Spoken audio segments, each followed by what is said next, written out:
a different approach is to have someone immediately connect with your name and say, that's exactly what I'm looking for.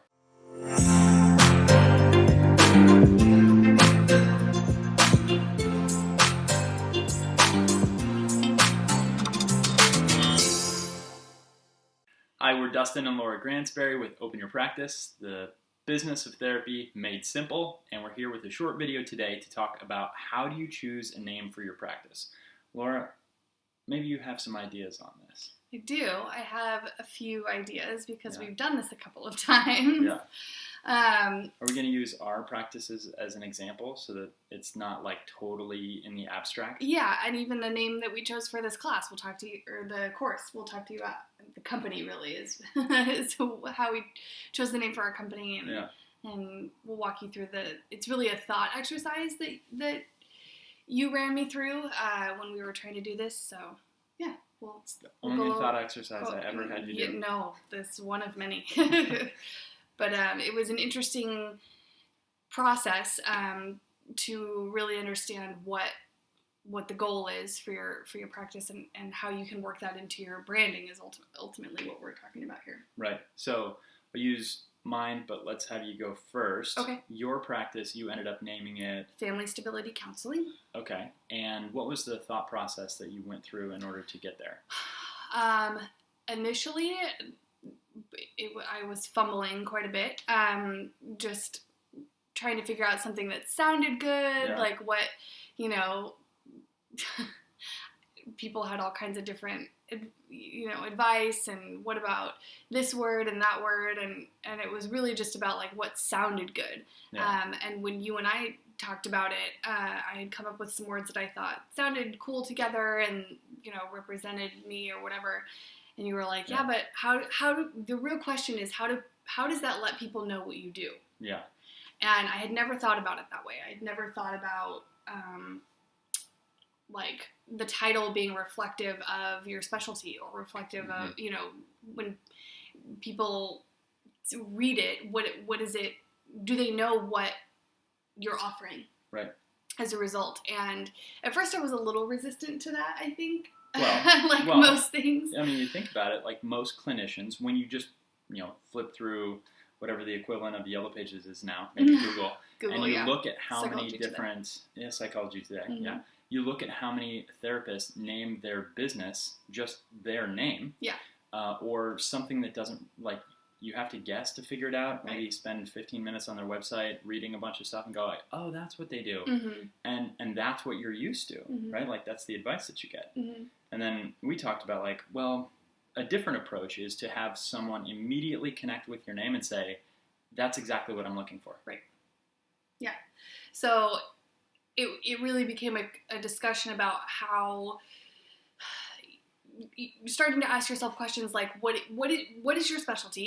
Is there something you specialize in? So I work with families. I'm a systemic-oriented therapist, and I work with the family systems. It's something that I fell in love with through my work with eating disorders, and I, totally love the idea of having as many people in the room as possible. And so that's really my specialty orientation, and that's where the conversation started when we started talking about that. And you said, okay, so when those clients come to you, what problems are they trying to solve? Like, what are their the clinical word is presenting problems. Like what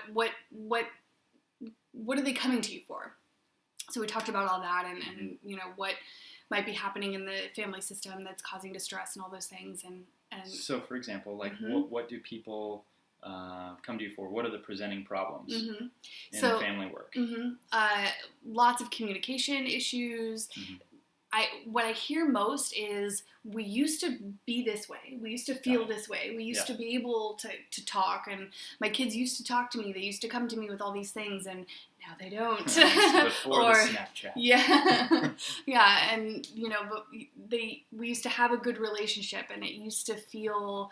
They use a lot of different words for stability, but the general consensus that I hear is it used to be more fluid or stable, and now it's not. And now we're in distress and we're in pain and we can't talk to each other and those kinds of things. So those are what and it's, that covers a massive amount of presenting problems that could be resulting from that, behavioral issues in school, problems in the caregiver relationships, and, lots of things. But that's, if you were to boil it down to one main thing, is like, we kind of used to feel stable and we don't anymore.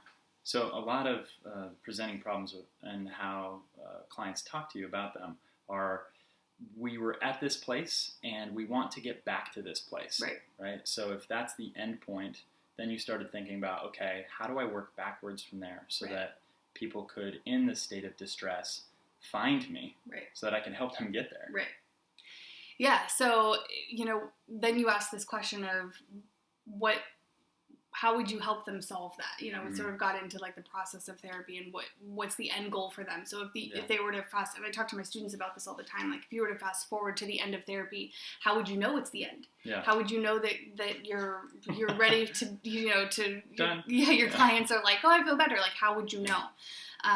So that's just a conversation about goals, what goals have been achieved for, what those clients that are coming to you, like what problems have you helped them solve, and how do they feel? And ultimately what we landed on is, my hope for them is that they feel stable again, that they have they've created some shift and change in their dynamics to the point where they feel like they can continue on with their lives in a more stable fashion. So that word stability really became central to how we formulated the name. Mm-hmm. So one is working backwards from the endpoint, like where is the destination somebody is looking to head through the process of working with you. Another is there something unique about your practice? For example, you talk about equine therapy, right? So you wouldn't want to say like, here's what happens as a result of working with me, but not include the unique aspects of your therapy, like play therapy or equine therapy. There's so many different unique aspects of what you could do if you decide to hone in on a niche audience or a unique way of conducting therapy. Right. And so in my practice, I called it health-conscious nutrition, right? Ultimately, what I found from my clients is they were looking for a way to not have to continually be in this cycle of try this fad and have it work for a little while and then fall off of it, and then try this one and have it work maybe not at all, come back. Like just this constant cycle. I'm like, okay, I think really what is needed, and sometimes people don't even know the end point that they're looking for. Right. So you have to know it for them. You're like, actually, here's where we're trying to get to. If you were just conscious about your health and about the health choices you made, you wouldn't need to see somebody like me, right? So ended up calling it health-conscious nutrition. But I would say that the intersection between the client population that you're looking to serve, the outcome of where they're desiring to head by working with you, and the unique aspect of what you do in therapy, sort of the intersection there is a good way to start. How would somebody start brainstorming? I'm a list person, so I would just start making lists. What are things that you specialize in? What are goals that you would want for your clients? What are the problems that they come to you with? And and sort of finding the through line in those lists. Yeah. That's the best place to start. And don't do this in isolation. Talk to people about it. That's a great point. Yeah, like we had a conversation about it, right? Yeah. Like I didn't sit down with a pad of paper, with blinders on and not run this by anybody. We had lots of conversations about it. So, run it by colleagues, run it by family if that's, something central for you. And I would say talk to people about it. Yeah. So some pro user tips before we leave you today. Check online. Does anybody else have your name? Right. Can you lock up a domain name for that? So for example, if you string 3 or 4 words together, can you get all of that .com? Can you lock down this as a brand so that you can build a logo around it and treat it at the level that agencies do, right? See, every agency out there has a logo, they have a brand, they're really taking it seriously, and your clients will appreciate you if you do that. Yeah. And they'll also be able to find you a little easier. Just like you all probably found this easier, we did the same thought exercise with this company, with this course that we're offering.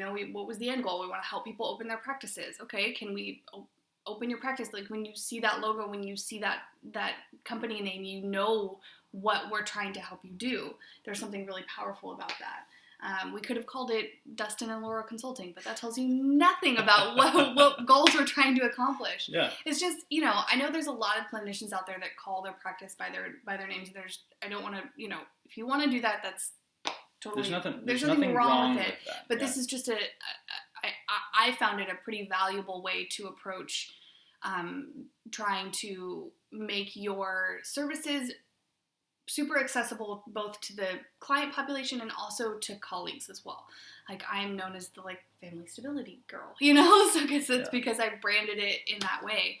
And colleagues, when they hand out my card or tell somebody about something like that, there's a stickiness to it there. Yeah. So awesome. Well, I hope that this helps.